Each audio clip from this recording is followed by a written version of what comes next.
María González desde Legalnea. ¿Cómo les va? ¿Cómo estamos? ¿Qué tal? Buen día. ¿Cómo ¿Todo están? bien? Bien, bien. ¿Cómo estamos cerrando el año? Bien, bien, muy bien. Bien, bien, muy bien. Está bien. El doctor González, parece que estaban haciendo referencia a Messi y Scaloni después del partido, cómo se saludaron y tal. ¿Cómo terminó? Bien. Ganaban la semifinal y todo bien, Todo todo bien, bien. está Muy bien. bien. Con un temple de acero. ¿Cómo le va, doctor González? No. No se lo escucha. Tiene muteado, me parece, el... A ver. Bueno, el otro día, a raíz de distintos hechos que sucedieron, otra vez se volvió a plantear el tema en qué circunstancias una persona acusada de haber cometido algún delito puede quedar efectivamente detenida. Lo vimos cuando fue la manifestación de los familiares de Juan Cruz, este muchacho que fue asesinado, una puñalada en un kiosco, en circunstancias bueno, que él aparentemente tenía una diferencia vecinal con otro chico, que tenía 17 años cuando apuñaló, cumplió 18 ayer, y la familia lo que veía con mucha preocupación e indignación es decir, está identificado, tenemos testigos que dicen, él fue el que lo apuñaló, lo mató, estuvo, no sé, una semana, 10 días preso y ahora recupera la libertad. Y otra vez se plantea en qué momento una persona puede perder su libertad y ese principio de inocencia que tanto irrita sobre todo a las familiares de una víctima, en este caso de algo tan terrible como un asesinato. Es difícil en casos concretos explicarle a alguien que está viendo a quien es el asesino de su hijo, en este caso, que tiene que esperar el proceso en libertad porque es su derecho. Sí, sí, claro. Es difícil y sobre todo cuando existe un hecho de estas características, ¿no es cierto? Pero también hay que tener en claro de que la condena de una persona debe estar firme y obviamente basada en pruebas, ¿no es cierto? Y mientras dure este proceso y creemos que el nuevo Código Procesal va a agilizar estas cuestiones, digamos, porque uno de los principios es que los procesos no duren tanto tiempo, ¿no es cierto? Es que esta persona debe permanecer en libertad hasta que realmente se demuestre que cometió el hecho, ¿no es cierto? Hay situaciones, hubo un caso muy resonante también de este fin de semana, una persona que desapareció, no se la encontraba, y bueno, lamentablemente se la encontró, había fallecido y había aparecido en un zanjón. Los familiares de esta persona estaban apuntando contra un amigo de él con el cual estuvo la noche anterior, y ya intentaban, por ejemplo, lincharlo y querían, bueno, condenarlo, ¿no es cierto?, por mano propia. Sin embargo, en las primeras hipótesis muestran de que esta persona tuvo un accidente de tránsito y bueno... Y cayó en ese es el caso del barrio Pirayuy, ¿no? Que nosotros estuvimos ahí. 50 viviendas. Sí. Este, Yo quiero ver si recuperamos una comunicación también con el doctor González, el tema del audio. Pero esto que decía, doctor González, ¿nos escucha ahí? Sí, Ahora dale. estamos, ahora sí lo escuchamos nosotros también. Bueno, esto que estaba planteando Carlos, ¿no? Por un lado, que es difícil entender cuando uno está del lado de la víctima esto del principio de inocencia, sobre todo cuando parecería no haber dudas de quién fue. Y ese paso siguiente que es el tema de esa justicia por mano propia, ¿no? Porque uno entiende que entonces si no te dan respuestas, se habilita que vos directamente ajusticies a esa persona que cometió algo. De todas maneras, ¿no hay un punto intermedio? Porque con esto de que hasta que nada quede firme las personas pueden estar en libertad, pasa mucho tiempo muchas veces. Sí, es cierto. La verdad que uno de los dilemas que tiene que resolver no el derecho, sino el sistema judicial. Cuando yo digo sistema judicial, no estoy hablando exclusivamente del Poder Judicial, sino que estoy hablando de todos los que componemos el mecanismo de redacción, de aprobación, de sanción de las leyes, de su implementación y de todo lo que accesoriamente es necesario para poder implementarlo efectivamente. Es decir, acá hay responsabilidad general del Estado en el sentido de que deben darse las mejores leyes, eso le toca al legislativo, del Ejecutivo, que deben darse y asegurarse los mayores recursos para que esas leyes funcionen adecuadamente, y del Poder Judicial, en el sentido de que se haga una aplicación correcta de esas leyes para poder llegar al resultado que la gente espera, que es justicia en un tiempo razonable, prudente, y que además está garantizado también constitucionalmente, es decir, que se llegue al resultado a dilucidar los conflictos y atribuir las responsabilidades en un tiempo razonable. Obviamente ahí entramos a jugar los abogados y demás auxiliares del derecho que debemos participar y colaborar de ese proceso. Hoy está todo tan tergiversado que suceden estos casos donde la gente por ahí puede entender que la justicia por mano propia está habilitada, pero es nuestro deber, digamos, advertirle, señalarle que quien actúa por mano propia también se somete a la ley. E incluso puede resultar hasta más gravosa su situación que la de la propia persona contra la cual se ataca. Hemos visto en televisión casos de ataques de vecinos contra motochorros. Si por un accidente o por lo que fuera se produjera una lesión, una muerte de esa persona que fue realmente tomada con las manos en la masa, como se dice normalmente, ¿no?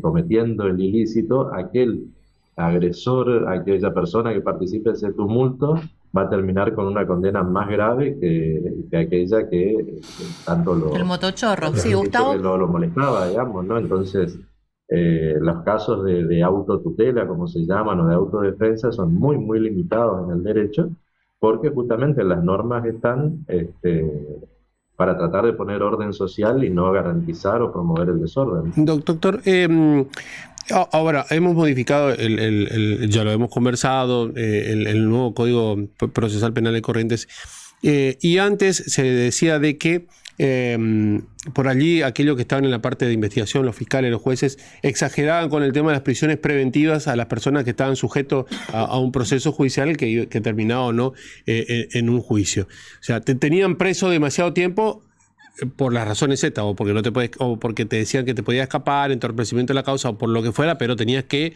estar preso hasta el juicio. Con la implementación del nuevo Código Procesal Penal, charlando con algunos abogados penalistas, sobre todo aquellos que toman la defensa, dicen que se ha producido una suerte de festival de liberaciones porque los fiscales, los jueces, en primera instancia, cada vez que se impugna una decisión de esta característica de la prisión preventiva de la persona y va a un tribunal de revisión, no llegan con el tiempo suficiente para poder presentar las pruebas necesarias para sostener esta prisión preventiva. Es decir, lo que antes era una exageración de las prisiones preventivas, hoy se transforma en un festival de liberaciones de las personas que están sujetas a un proceso judicial. Pues, ¿es así o no? Mira, yo creo que el tiempo transcurrido, por lo menos en la primera circunscripción acá en Corrientes, que es la experiencia que nosotros tenemos, es muy breve como para llegar a conclusiones tan categóricas, digamos. Lo que sí es necesario prever, considerar, de que un cambio del sistema procesal como el que se hizo, donde antes la mayor carga estaba en el tribunal y la menor carga estaba en la fiscalía, y hoy eso directamente se invierte, la mayor carga de tarea está en la fiscalía y la menor está en el juzgado, tiene que ser acompañado por medidas de gobierno y de gestión judicial tendientes a que los recursos permitan sostener esto, porque de lo contrario sí es previsible que pase una situación de estas.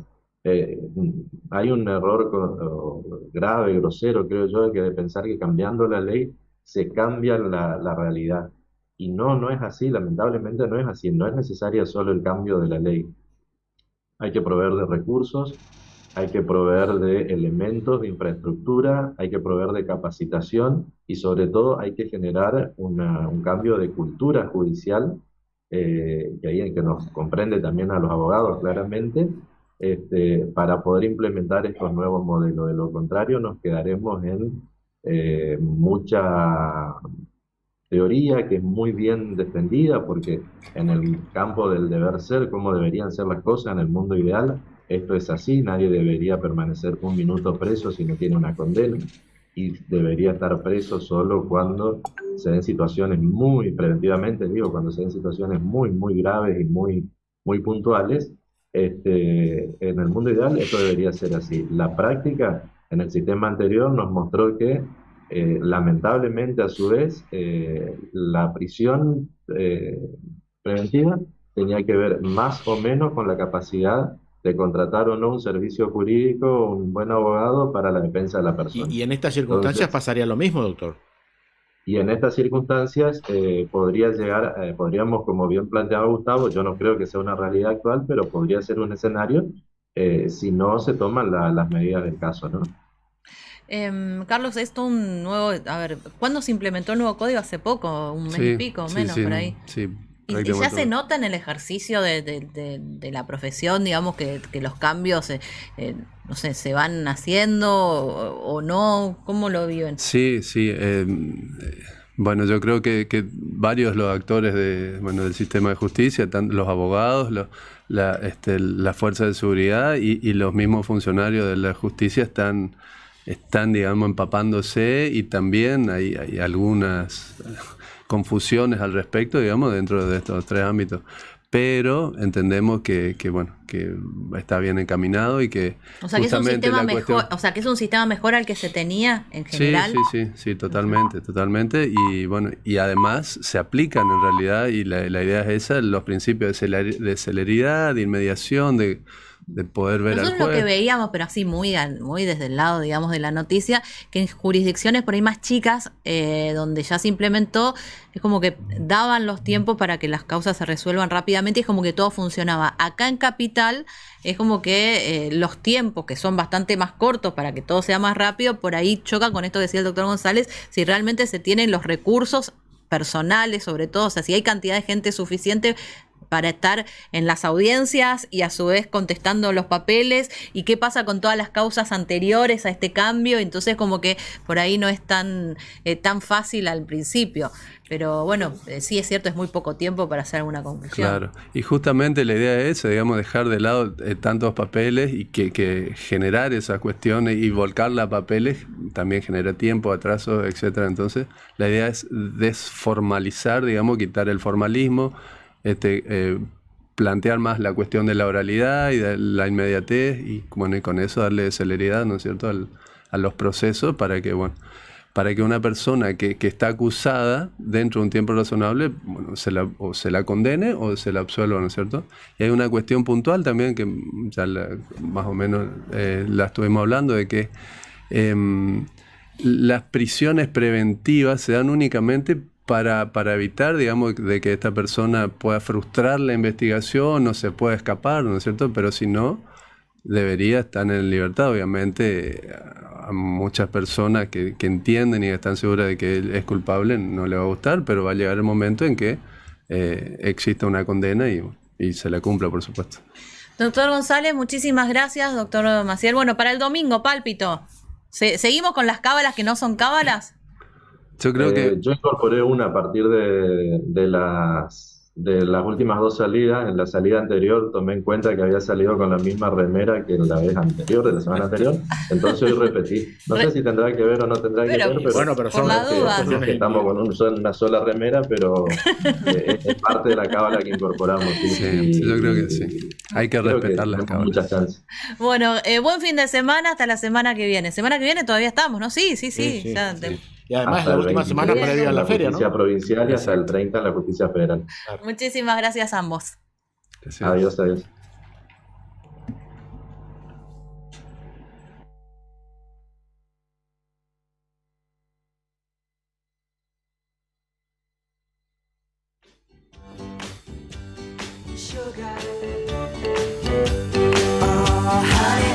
Transmite LT7, Radio Provincia de Corrientes, AM 900 kHz, desde sus estudios centrales en calle La Rioja 743 y planta transmisora